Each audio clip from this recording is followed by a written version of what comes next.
How to use text to speech in CapCut. So hello guys, in this quick tutorial video I will tell you how you guys can do that. So it was very easy. For that we will simply open CapCut.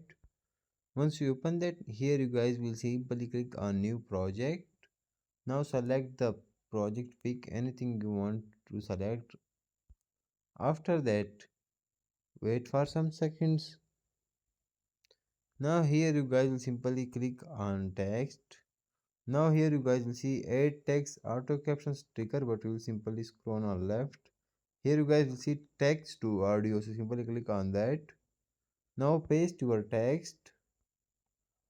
Here you guys will see done, so simply click on done. Now here you guys will see voiceover. So here you guys will see a lot of voiceovers. You can select your favorite one. Like here you guys have more than 200 voiceovers. And once you select that, simply click on that voiceover. And after that your text will be converted to voice. And once you do this, simply click on next. And that's it. It will be attached to that pic or video that you edit. Thanks for watching.